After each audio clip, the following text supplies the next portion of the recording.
Hello and welcome to the Connected Community Podcast. Today my guest is Kyara Rose, and Kyara and I talk about ayahuasca plant medicine and the healing ceremonial space. 4 years ago, Kyara discovered plant medicines. It was at that time that a childhood trauma resurfaced for her. She had kind of buried it and it was affecting her, but she didn't really realize how much.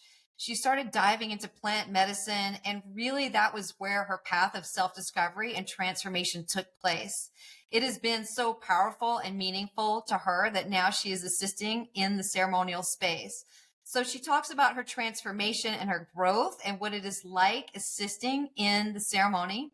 We talk about how important the set is, the setting, feeling safe and secure within that setting, having a good intention, and then also post-ceremony, having that integration and how all of those are absolutely key in having a successful ayahuasca experience. I would like to put a disclaimer out there that I'm not advocating for the use of ayahuasca plant medicine. It is absolutely not for everyone. But if you are ready and you are 100% ready to dive on in, then this episode might be for you. I hope you enjoyed today's episode. Please, if you're enjoying them, give us a like, a share, and a thumbs up. And I'm just going to hop on into this chat with Kyara today. Enjoy.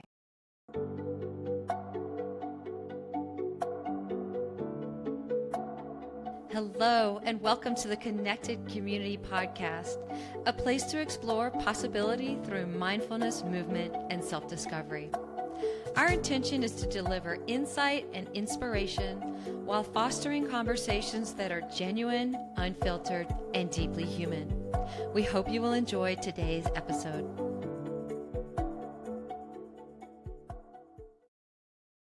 Hi, Kyara. Welcome to the Connected Community Podcast. Hi, Nikki. It's so nice to be here and be a part of this. Thank you so much for agreeing to do this. I know this is a big leap for you, and this is the first time you're talking about this topic publicly. It is. Yeah, it is. But, I was listening to a few of your other podcasts, and I was just so inspired by the other people who have been a part of this. And I'm just so honored that you would ask me to be here today. Oh, thank you. So today we're going to talk about plant medicine, specifically ayahuasca.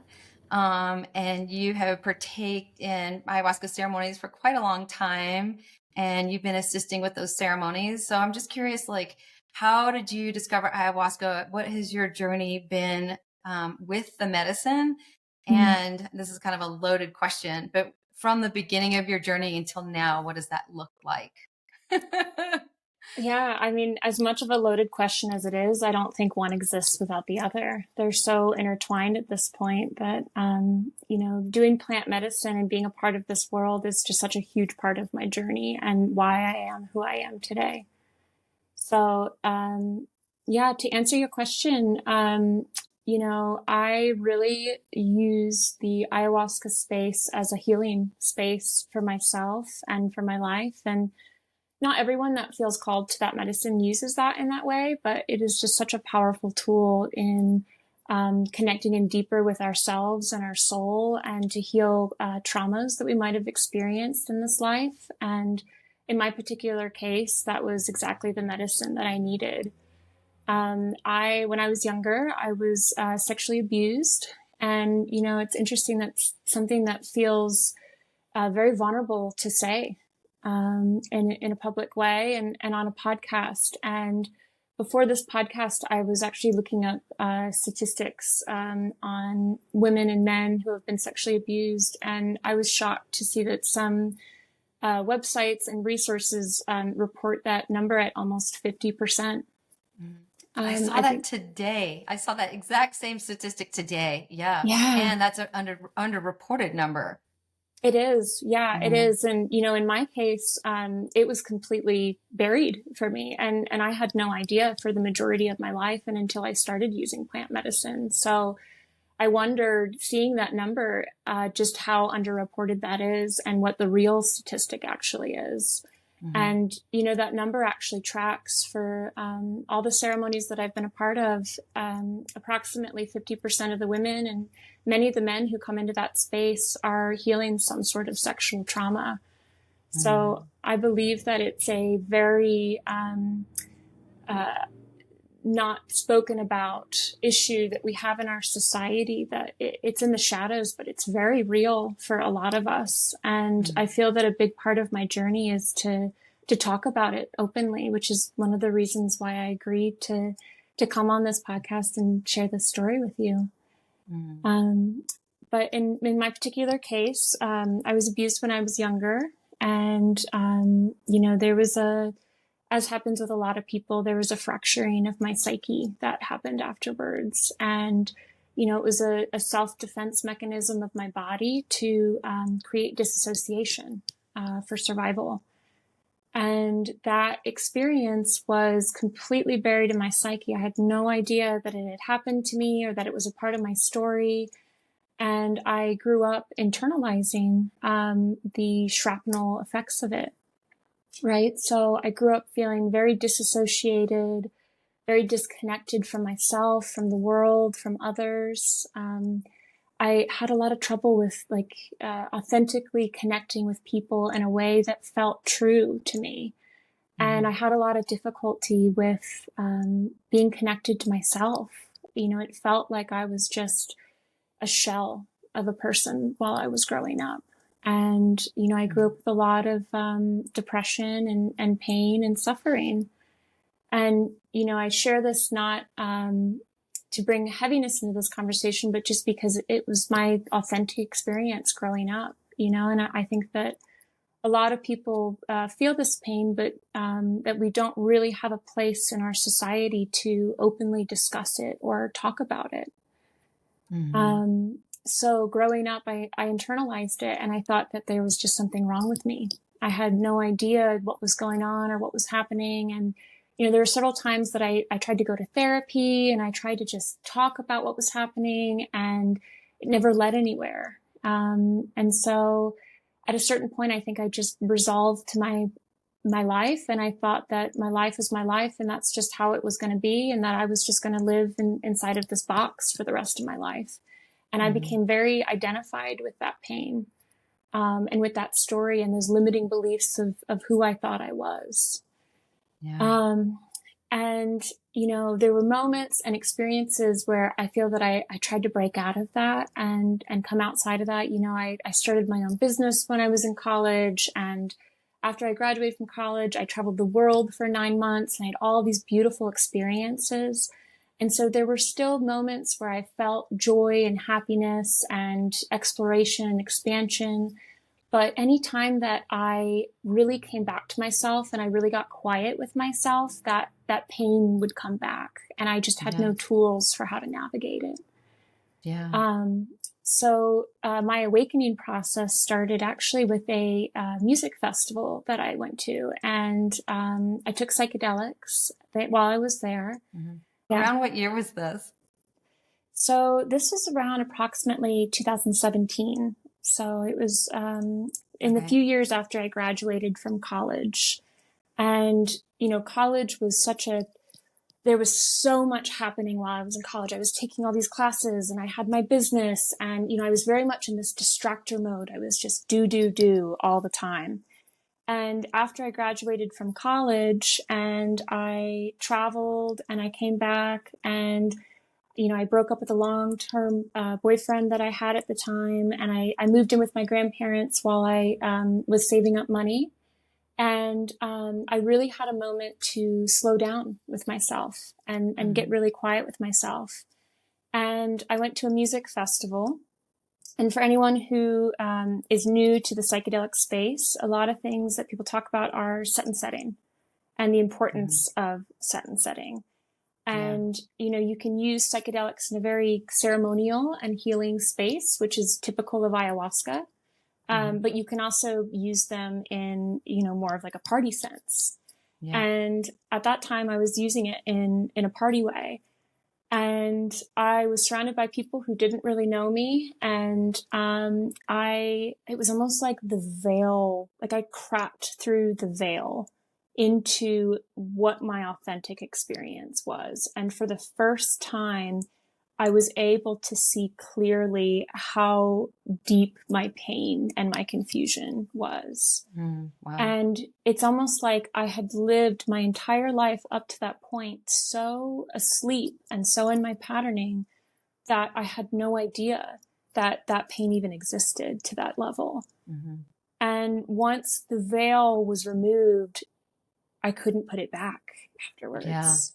And Yeah. even after I came back down off the psychedelics, I was just stuck with just being able to see and feel all of this for really the first time in my life. Was that And experience were you having memories, or were you feeling this in your body? Was it a physical experience? What was that experience like? it's it's what people would describe as a bad trip. That's what I It was was wondering. Yeah. Sounds like it. and it's interesting because looking back on it, I can really see how like that was the catalyst of what woke me up and how magical that moment actually was and how special that moment actually was. And if I had Yeah. had someone at that time who could have taken my hand and said, it's okay, you're not going crazy, you're Yeah. experiencing old trauma, you're experiencing PTSD, you are going to be okay, you can heal this. But I didn't have any of that. And so I just thought that I was going insane. Oh my gosh. And it was like all of a sudden I could just feel everything. And I had been so asleep for so long that I didn't even know. And it caused so like in the awakening journey, a lot of people go through what they call the dark night of the soul. And so that was my introduction to the Yeah. dark night of the soul. And I had a moment where I hit my rock bottom, and it was like I could feel anxiety running through my blood. I felt to myself, I can't do this anymore. And I either need to end it or I need to find a way to move through this experience and not feel this pain anymore. And Yeah. in that moment, I felt this inner fire, this tenacity of the human spirit that I had never before connected with. And it was this feeling of like this inner strength of I will do whatever it takes to heal this and to Yeah. move through this. And this will not beat me. Wow. Yeah. And that is the moment that changed everything for me. Yeah. Was that a Um, psilocybin experience? it was a little bit of everything experience, which The I would perfect not storm. recommend. Yes. Uh-huh. But It in a was way, it was exactly the what I perfect needed. storm. It Yeah. was. Yeah. Yeah. It's looking back on it, it was honestly, in an odd way, it was grace. Was it in that same moment that you kind of went into that dark night of the soul and pulled yourself out, or did you pull yourself out afterwards? It was afterwards. Yeah, Was it it was after weeks afterwards. after? It was probably months afterwards. I was Yeah. dealing with, the aftermath of that experience for months. And um, I think that initially I was trying to like shove things back in the box. I just wanted to go back to how things were before that Right. experience. I didn't want to feel all the things that I was feeling. And I was trying to just shove down, shove down, shove down. And I couldn't. It wouldn't go Yeah. back in. Is that when memories surfaced that you didn't recall before? No, that actually wasn't until my first ayahuasca journey. Okay. So, Yeah. a lot of the beginning of my journey was very confusing. I Yeah. had no semblance or idea of what was going on, what was happening, what I was going through. I'd never heard of a dark night of the soul. It was very much in the shadow. Yeah. And it shows me the importance of support through things like this and I know. normalizing that. Yeah. And I want to talk about that now because I think set and setting are everything. And I think a lot Yeah. of these things can be really powerful. And I think that the bad reputation comes from when these medicines are being misused. And Mm-hmm. so, how would that have experience been different had you had that support? I mean, and you even said that if somebody was holding your hand in that moment and telling you, like, this is normal and this is okay, and you're going to get through it. Do you think that would have changed the experience for you, or do you think that you needed to struggle with it, or both? Um, that's a great question. And I guess we'll never really know, right? I know that, like for my journey, for whatever reason, it was supposed to happen in that way. And that looking back, I actually wouldn't change anything of my particular journey just because it's led me to where I am right now. Yeah. But I believe very strongly in the importance of not only set and setting, but of true respect for these medicines and for what they open up in us, and how this space can be used. And it's not to say that they can't be used in an enjoyable way. I mean, ayahuasca, it's very much a ceremonial healing medicine. It's not meant to be used in a party context. Yeah. But certain other medicines like cannabis and psilocybin, they can be used for both categories. And sometimes having fun and letting loose and enjoying yourself with your friends is medicine, and that's what we need too. But I think that it's really important to pay attention to, like I wasn't in a place with people who knew me or were equipped to help me through a process like that. Yeah. Like they saw what was happening and they just created distance. So how does that compare to somebody not knowing anybody in a new ayahuasca ceremony circle and joining in that circle and that ceremony? How is that different? That's a great question. Well, in these spaces, particularly the one that I'm a part of, it's very, very intentional to create a container that feels safe for people. So that people know that whatever comes up it's in their highest and best alignment. It's what's supposed to come up. It's what they're ready for, and that they have an entire team of people who will be there with them no matter what through their experience. And that they're loved for their experience, however that shows up in whatever way that comes through, that you're going to have someone there with you who's not judging you, who's holding your hand and holding space for your experience to be what it is. And since you're a part of assisting in these ceremonies, how do you and your team create that safe experience for people? The intention has a really strong foothold in that, really intending for it to be a safe space. But I think for me personally, it's really looking at like what I've needed to feel safe. What has felt safe for me in an experience. And I think for me, it's been the freedom to go through my process and what I need to go through and know that it's not going to be judged and that it's going to be accepted for exactly what it is. And so, as an assistant, I can only offer to people, I can only take them as far as I've gone. I can only walk them through what I've walked through. So if I'm judging myself and I'm criticizing myself for my own experience, and how am I supposed to expect that I can hold someone else in that? Yeah. Yeah. And I've been in ceremony with you. You were the key person to help me through my first ceremony. And I felt like there was a lot of support there. I felt like there were 6 people assisting.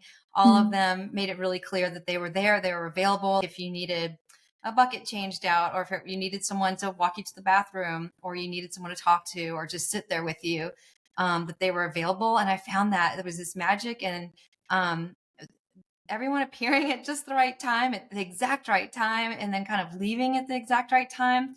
And I know for my experience that I had with you, it was super profound. I'm super grateful. I felt like you held me, supported me, it kind of pushed me a little bit. And also kind of threw out some like insight that stuck with me weeks later, that took me a while to process, that was key. And so how do you know when people need something and what they're needing? I know that is a lot of intuition. But what do you see from the outside? When do you jump in? When do you let somebody struggle and just kind of go through it on their own? Yeah. It really is intuition based. And I feel that, so people who use ayahuasca, they usually call her grandmother. She feels like a grandmother spirit. So that's how I'm going to refer to her. It feels like grandma nudges me towards people who need my help and my assistance. And I will feel a very strong draw towards who I'm supposed to sit with. And a lot of the work that I do is I really try to practice getting out of my own way, right? Like setting my ego aside as much as possible, not coming from a place of like, oh, I'm going to fix this person. Oh, I'm going to heal this person. Oh, I'm going to help this person. But instead from a, like asking grandma to use me essentially as a vessel for, how can I be of service? You know, what is it that needs to flow through me? What does this person need? Please give me guidance. Please give me intuition. And in your case, it was just me stepping out of my own way and letting that flow through me. Yeah. And that support can look so different. I mean, I've had somebody just lay their hand on my back and I'm like, good. I've had someone play, there was like some little chime that sounds like a kid's, one of those little wind up jewelry boxes. And they'd play that over my head and over my body. And I was like, oh, that just like relaxes me and calms me down. And, it is interesting because some people need a lot of support. Some people don't. And I feel like everyone there was supported in the way that they needed to be supported. Yeah. It's really, that's ultimately what the goal is, you know, my teacher says a lot that it's not our show. And it's the more that I step into that space, like grandma she plays games, I feel, and she helps me to get more aligned with myself, even in assisting role. You know, just because I'm assisting doesn't mean that I'm not doing my own work too, even those nights. And any part that my ego is coming out to play or trying to control things or thinks that I know best, I mean, she'll blow that up for me. And it feels like it's almost like Jedi training for, you know, how to step into being of support and service to others and what that looks like and what that feels like. And, ooh, that doesn't feel in alignment. Okay. Like, let me try again this way. Like, oh yeah, there's flow when I do it. Right. So like, it's a constant learning experience for me too. And if I go in thinking that ceremony is going to look a certain way because I've done, you know, X amounts at this point, then the night will go totally differently. Yeah. That's how she tricks you. Yes, exactly. Yeah. So what are some of the common themes that come up, like universal themes? I think for me, when I was sitting in circle, I kept hearing when people were setting their intentions, this common theme of I'm not enough. And I'm not sure if it's just the ceremony that I was at or if that's kind of a common theme that comes up over and over and over again. But I would say I heard it a lot. Yeah. It, you know, when I hear people share intentions now, it seems like the common thread that weaves them all together is freedom. We're all just looking for freedom. We all just want to be free, to be who we are, to express our love, to love and love others. And there's some variation of a story that our ego has created, you know, because we live in a sick society, right? In a world like that where it was needed at one point for our survival to be small in order to get love. And we learned these, you know, programs or these ideas of who we think we are and how we think that we have to be in the world. So a lot of times it's, people come in with stories that they have. And it's a story that is keeping them in a box. And as they're trying to spread their wings, they're trying to grow, it's starting to get uncomfortable. It's starting to feel uncomfortable. Like, hey, maybe, you know, maybe I do deserve to live a good life. And maybe I do deserve to be happy and have peace. And, you know, what beliefs do I have about myself and who I am in the world that are getting in the way of that? Yeah. Yeah. And so for somebody that's never had an ayahuasca journey, how do you explain it to them about, I mean, and here's the thing is that if you talk to 100 people and they each tell their first ayahuasca story, it's going to be vastly different from person to person. But what is something in general that people can expect? Well, Purging. right. Well, and not everyone purges too. Right. Yeah. Right. So it is vastly different for each person. I think the most important thing is that people feel a real soul resonance to coming in with the medicine. Because there have been times that like I've felt so deeply connected and had such amazing experiences that I just want everyone to try it and do it. And I've seen people over time that, were dragged there by friends or that want to do it just because they think it's cool to do. And they hear a lot of other people talking about it. And not always, but a lot of times, those people don't get anything at all from the space. Yeah. And so that soul resonance piece is really important. But to me, the medicine is really connecting people in with who they really are and what their soul is and how their soul wants to be expressed through their bodies. And if there's a part in their life that is off kilter from that, out of alignment, maybe focusing on something that has nothing to do with what your soul's mission is here, she just helps to gently guide people back to that.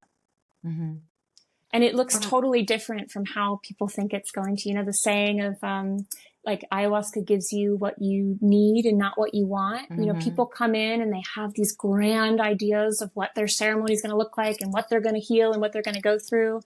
And then sometimes it turns out totally different. Yeah. I actually have two friends that recently did a ceremony and are struggling to integrate it because it was not at all around their intention and what they went for. Both of them are going to come back, but that there's a little bit of that stuckness.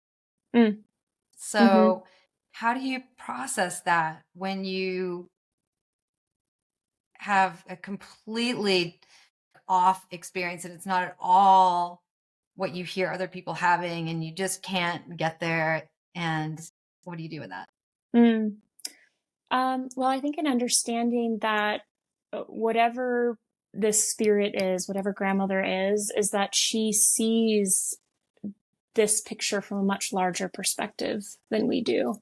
Yeah. And so there's a trust that we did receive what we were supposed to receive.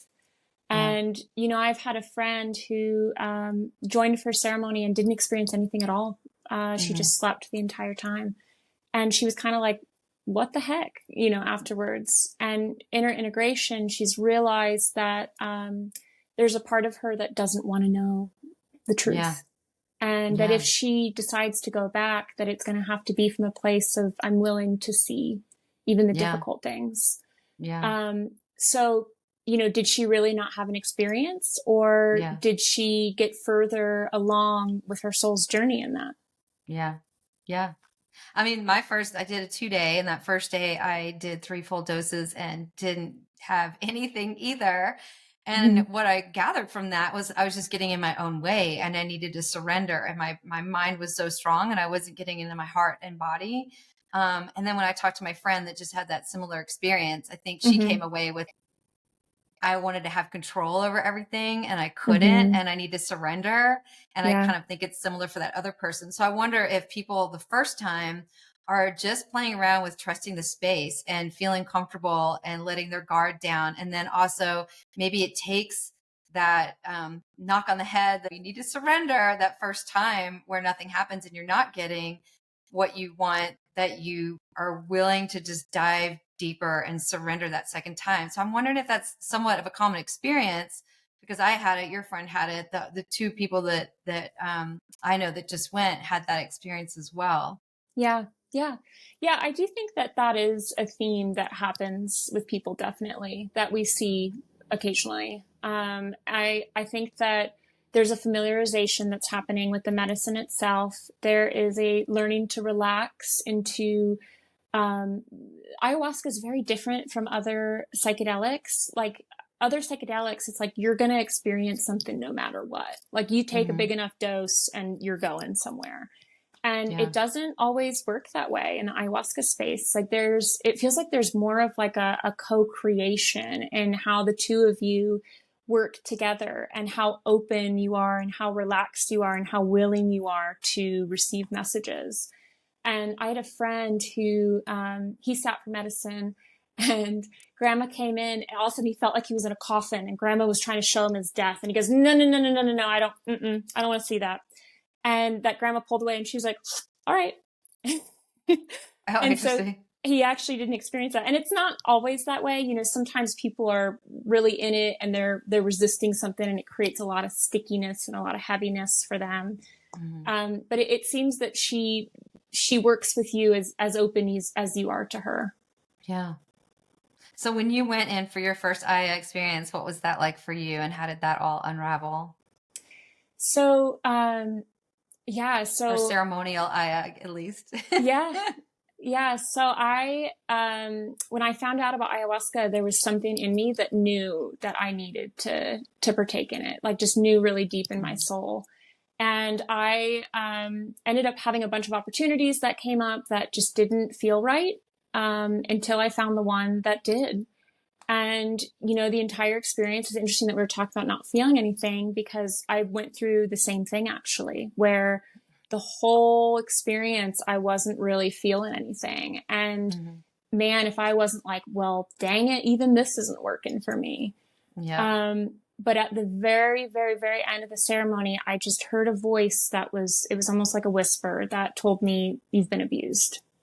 Mm. And it took me many, many, many months after that to integrate that and to even come to terms with the fact that it happened at all. You know, I was really in a lot of denial afterwards of, oh, are you sure? Did it really happen? So grandma gave me what I could handle. And at that moment, it was just that one little sentence. Yeah. That does make sense, right? That was what you needed, even if you might not have realized it, was that Yeah. little droplet of information. Yeah. Yeah. And I think that, and like I've been guilty of this too. Like some of us go into that experience and we just want the fix it pill. We just want the thing that we're going to Yeah. take and then we're going to wake up the next day and we're just going to be a beam of sunshine and everything's going to be better and we're not going to have any problems. Right. And, you know, she just doesn't work that way. Or maybe she does for some people, you know, rare cases, but really for a lot of us, it seems that she is not the entire path. She is just Yeah. a key in the path that helps us to get closer to the real work that needs to be done. And you know, a lot of that work happens outside of ceremony too. Yeah. Yeah. Yeah. I feel like the seed gets planted in ceremony, and then sometimes there's the band-aid gets ripped off and then there's a healing. And I always think that because people ask about that, and I think there's a fear that something's going to get uncovered that we can't handle. And I Mm, feel like grandmother has this way of maybe not necessarily ripping off a band-aid, but just kind of showing us something. And yeah. I have found that the integration happens weeks to months later. That's where the work is. It's not necessarily in the ceremony, although it can be. Mm-hmm. Um, and so that's another opportunity, right? The weeks after, we can toss that out and ignore it and walk away, or we can kind of dive deeper into it, explore it, and see what we can uncover. But I don't feel like that there's too much getting thrown to us that we're Mm. unable to handle in those ceremonies. Is that your experience as well? Yeah, it is. And, you know, I've had ceremonies that have been easier than others. I've had some that have just felt like over the moon, you know, fully getting connected with my power and who I am. And I've had some that have, you know, pushed me a little bit more and been more difficult. But in every ceremony I've ever had, she's never taken me further than I can go. And Hmm. that seems to be the general experience that people have. You know, she'll push you to your edge, but she'll hold you the whole time that she's doing it. And so there's Yeah. a lot of love in that space that she shares with each Hmm. person.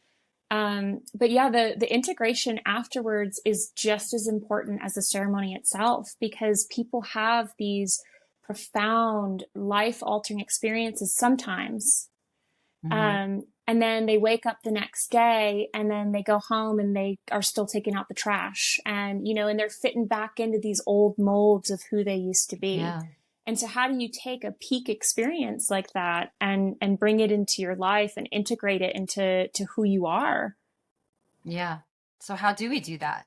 Because that integration is key. And I think a lot of people come to ceremony and they are doing it alone, and then they're going back in their community and they don't have someone to talk to about this crazy experience. Because I don't know if it's easy to understand the effects and the power of plant medicine unless you've done it. I think it's really hard to relate to those stories unless you've been in that space. So Yeah. how do people do it if they don't have a community around that? Um, well, I mean, my first recommendation would be to try to build community, because it really is important to have people who see you for the light of who you really are, who see you for who you are growing into and the stories that you're dropping. There's a quote from Ram Dass about, like, if you think you're enlightened, just go spend a weekend with your family. And Yeah. it's so true, because, when you go back into your family, these are people who grew up with you in a certain way, and you respond a certain way to them and they respond a certain way to you. And there's like this mold that you're held in. And Yeah. it can be very difficult to break out of those. There's a lot of patience and grace that you have to give yourself while you're working through changing some of these deeper parts of your psyche. So having some sort of support group and community is, I mean, I would say it's almost paramount. Yeah. And that could be even, if you're in a ceremony and you connect with someone in there, Yeah. exchange numbers with them, reach out for support. And if there's assistance in the ceremony and they're open to connecting and doing integration calls, take them up on that, Yeah. for integration, I think like having a sadhana, which is like a spiritual practice, is really helpful. It's like Yeah. some space that, because like life is just going to life afterwards. Things are going to happen. You're going to get triggered. You're going to Yeah. fall back into old patterns and habits. Like, it's just part of what happens. But the work is being in it for the long game. Yeah. It's okay. I don't care how many times I fall down. If I fall down 8 times, I'm going to get up 9, and having some sort of practice that you can come back to where you can remember what it is that you learned about yourself, where you can touch in with what's real, what really, really Yeah. feels real to your soul, and who you are, and what you're becoming, what you're stepping into. Yeah. And it's done in many, many layers. It happens slowly over time. Like I was looking back at just my journey up to this point, and how far I've come and where I'm at now compared to where I was 4 years ago when I first started. That woman that I was talking about earlier in the podcast, that girl, really, I honor the heck out of her, and I love her so much, and I see her for her suffering, and I am not that person anymore at all. I have Yeah. completely changed as an individual and stepped into a totally different version of myself. And that has taken me 4 years of really consistent work. Mm-hmm. I So feel like it's shedding layer upon layer upon layer. Like you're kind of just slowly shedding one after the other over time. yeah, yeah. And there's like this really interesting period that people find themselves in, where it's like you had this old version of you, and who you thought you were. And then you have this new person that you're stepping into, and this feeling sometimes of like being in both realities, Yeah. having a foot in both places, and just honoring both of those. It's, if you're still in the old reality, then you still have lessons to learn there. But there's like a deep sense of trust that I've personally brought into my practice, which has helped so much. And that's just a knowing that I'm supported, I am guided, I'm expanding, and that I'm learning the lessons that I'm supposed to learn. Mm. Yeah. So with all of that, how did you move from participating in all the ceremonies to assisting? Yeah. So, yeah, that first ceremony, it took me about 9 months of integration afterwards, just from that one little sentence to integrate that. And Mm. then once I started coming back to ceremonies again, I mean, I went hard in the space, and Mm. it was just what my soul felt called to keep going back and to keep digging at all those places. Mm. And I would say that I did that for probably another year and a half Mm. of really deep work with that. And then it felt like I just had so much appreciation for that space and all the Mm. assistants who had helped me when I mean, when I was just at my ugliest, like my lowest, I just opened everything up and I let them see all of it. All the places I was so afraid for the world to see, I just bared it. Yeah. And I was met with love there. And I don't think it would have been possible otherwise for me. And so I Yeah. saw the importance of having a strong team of assistants who are there to really be of service and are really Yeah. there to hold that love for other people. And it was like everything in my heart and soul just wanted to be a part of that Yeah. and wanted to be of service to others. And so I was asked to step into assisting, and it felt really scary at first, and Mm-hmm. but it also felt very natural. Yeah. Yeah. What do you enjoy about it the most? Ooh, there's so many things. I think it's just seeing people come back to themselves. Yeah. It's like I get to see myself in these other people over and over and over again. And I get to see people, there's people who come in sometimes and they have a lot of heaviness on them, a lot of weight that they're holding on to. And to watch them shed that throughout the night and to Yeah. experience them as a completely different person the next day, like a person who feels closer to who they really are. Yeah. And then for people who feel called to, there's some people who they come in, they do a ceremony, they got what they needed, they peace out. And Mm-hmm. then there's some people who feel really called to the spiral and they come back, frequently, Yeah. and we see them more and more over time.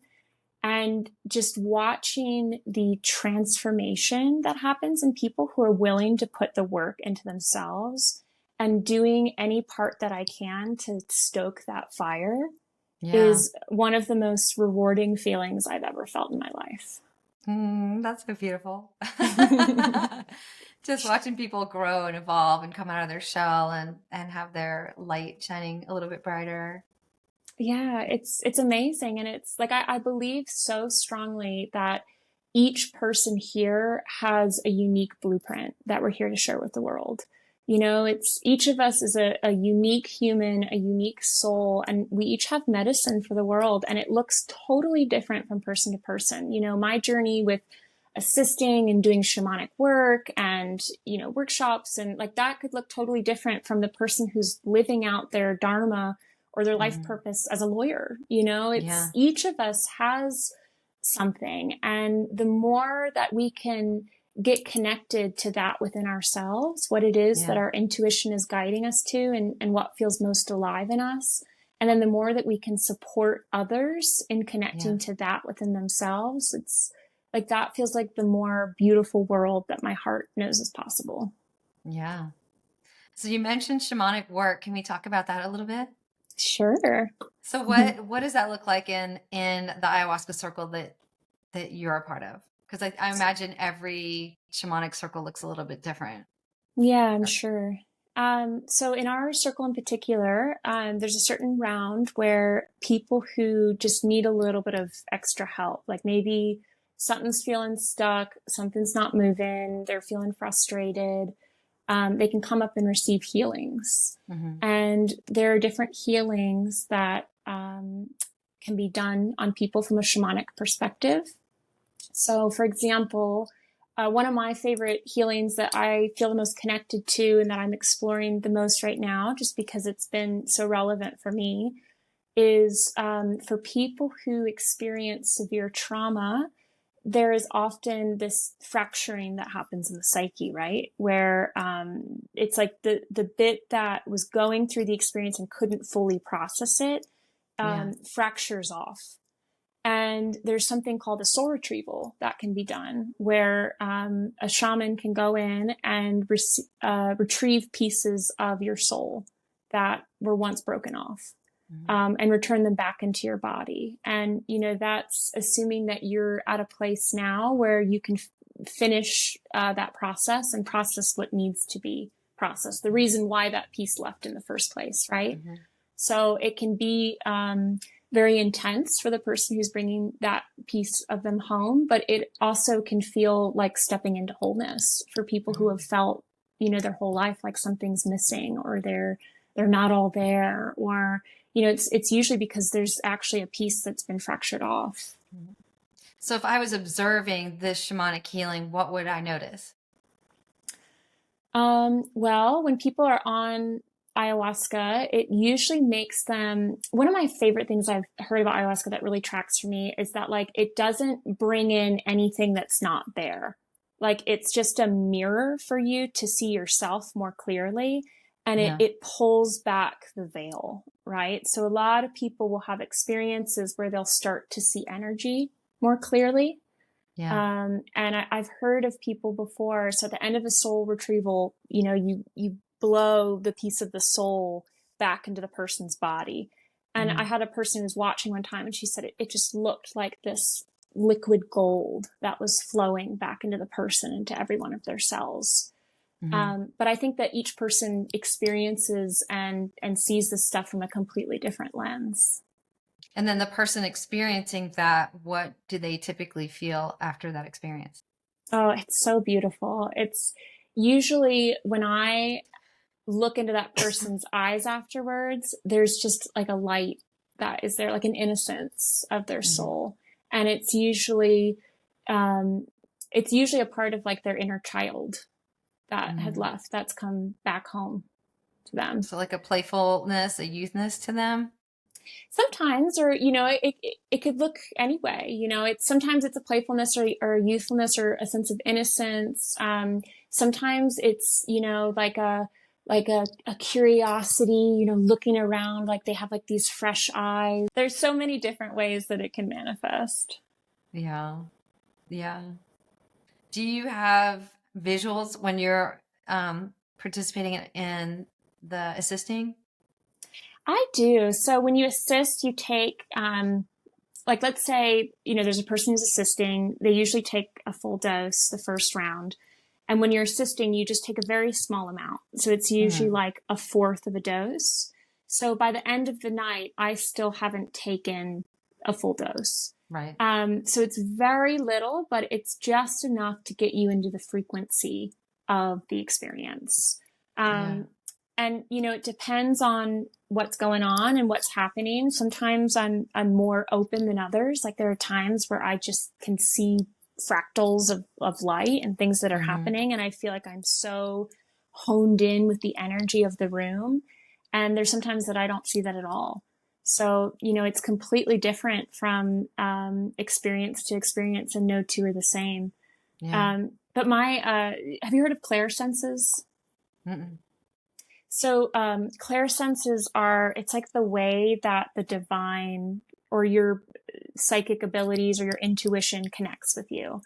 So they're mostly based off of the senses. Like clairaudience is for people who, like, a lot of times people will hear messages, or they'll be listening to a song and like the perfect thing that they need to hear comes up in that song. There's also clairvoyance, which is like a clear seeing. Claircognizance and clairsentience are clear feeling and clear knowing. So like, for example, like clear feeling would be if you walk into a room and your skin just kind of prickles up and intuitively that something is off. Like that's the divine, or like your intuition talking to you. So my senses are mostly through clairvoyance and clear feeling. So it's kind of hard to explain, but like a lot of times I will see how things feel. Like I'll see energy around people, or I can like intuit their feelings, or like a process that someone's going through. Like sometimes if someone's laying down, I can feel the heaviness. I can feel that they're really going through something that is just weighing on them very deeply. And those are kind of my cues for maybe I should go sit with this person. Like maybe they could use a person just to sit next to them and hold their hand, or just be in their presence while they're going through their process. Yeah.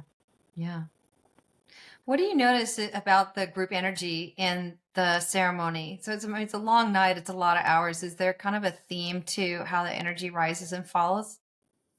There is. I'm trying to think of the word. I think it's called the Marion, that's used in more of like Peruvian circles, but it references the energy and how it falls and rises Mm-hmm. as different rounds go on, so like something that I love about assisting is just to see it from this totally different perspective, right? Like a Yeah. lot of times, there's these seats that we'll sit in and people will be going through their experience. And you can really feel that everyone is very, very deeply in their experience. And like, there's almost a sense of like, don't go and sit with anyone because if you did, you would actually be interrupting the depth that they're at. And then all Yeah. of a sudden, like someone will shoot up and they'll start purging. And there is such an interconnectedness in the room between people that like one person will start purging, another will start laughing, like someone will get up and just start dancing wildly. And it's like, you just feel the energy whooshing and changing and moving. And, and I'm just kind of sitting there like watching it like it's just this beautiful movie that's playing out. Yeah. And, sometimes like it's interesting how, like this is why it's so important to not expect assisting to be a certain way. And I always tell this to people who are stepping into assisting, sometimes it looks like I'm going to be talking to people all night and helping them through their experience and holding space for them. But sometimes I've had ceremonies where like, I'm not particularly talking anyone through an experience, but like grandma's having me like move the energy in the room and like dance in a certain way or bring out certain instruments like that fairy chime instrument that you were talking Mm-hmm. about. It's Mm-hmm. these little things that just help to shift the energy that's there. Yeah. Yeah. I have noticed when there's a time where the music gets really intense and things feel like they're bubbling up and everyone's just kind of like peaking on the intensity of their experience. And then there's times where it just gets really quiet. Everything, it seems like near the end where everything's just really sweet. Like it's a sweet, loving energy, but it does feel like it shifts throughout the night.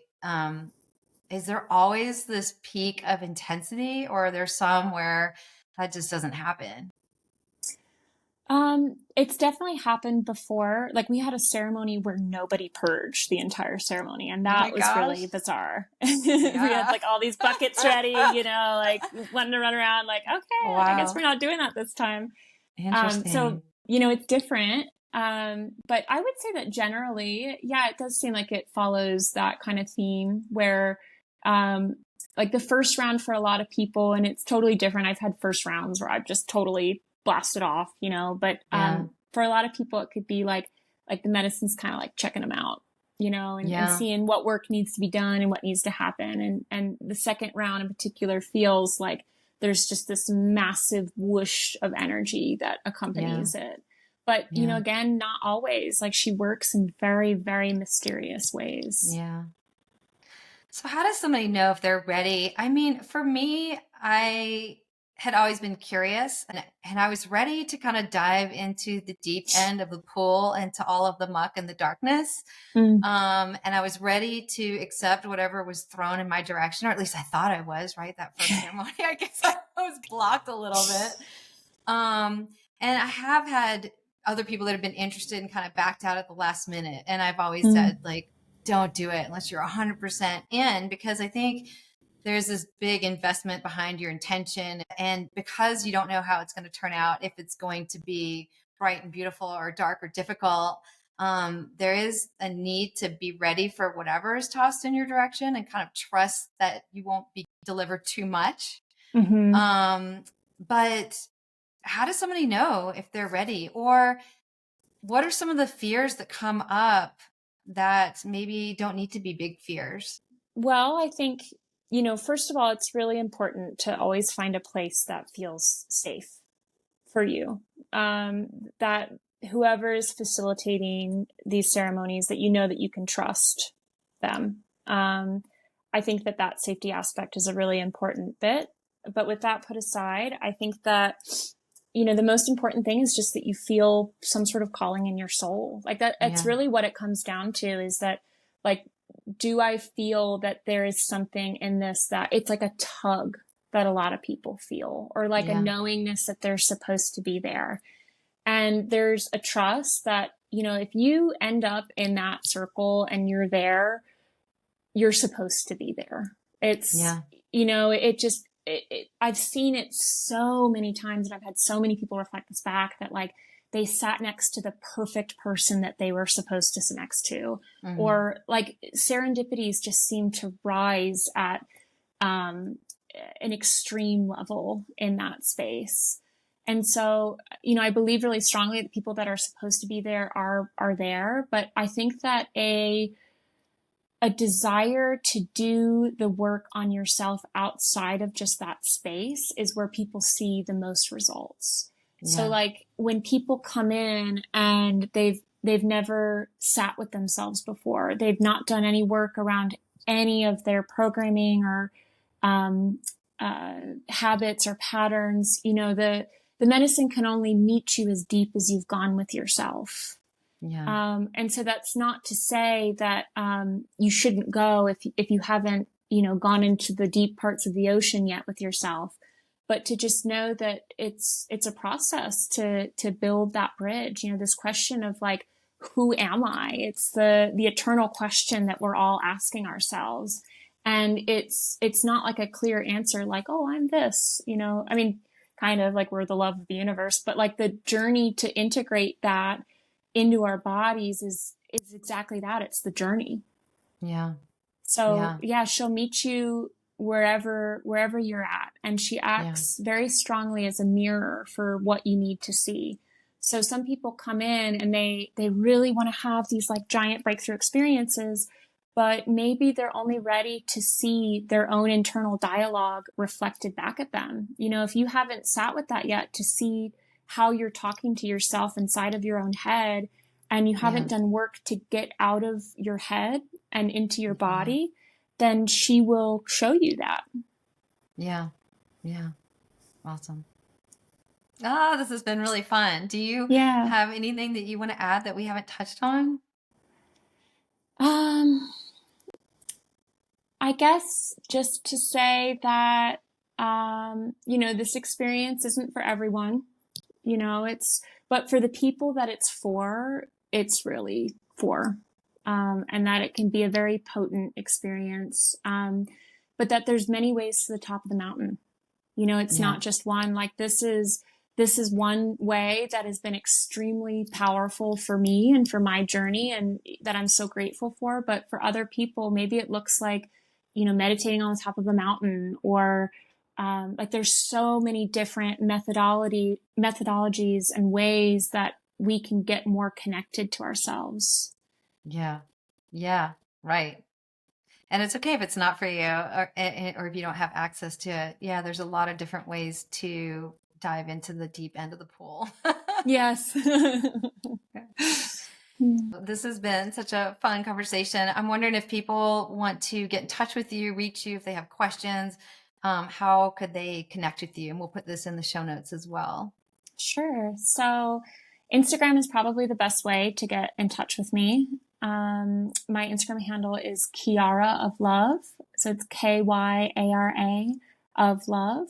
And I don't post too frequently on there, but I am stepping into doing workshops and other, like, I'm just trying to share everything that I've learned and stepping into some really exciting stuff. So I'm going to start posting more on Instagram. It's a goal of 2024. But also feel free to DM me if you have any personal questions or comments. I want to thank you so much. I'm super grateful to have you in my life, in my path. You've been profound in my experiences, and you have helped me move along my path a ton. You're very, very powerful, and I'm really glad to know you, and I'm really happy to have you on today. Oh, thank you so much, Nikki. The feeling's mutual, and I look forward to seeing how we continue to weave together and what this looks like. But I'm very grateful for you too, and very grateful for you having me on this podcast. It was fun to share my story and connect with everyone. Thank you. Thank you. Thank you for listening to the Connected Community Podcast. If you enjoyed today's episode, please like, share, and subscribe. I can be found at www.nikkiyoga.com, NICKYYYOGA.com. Until I see you again next week, I hope you have a beautiful day.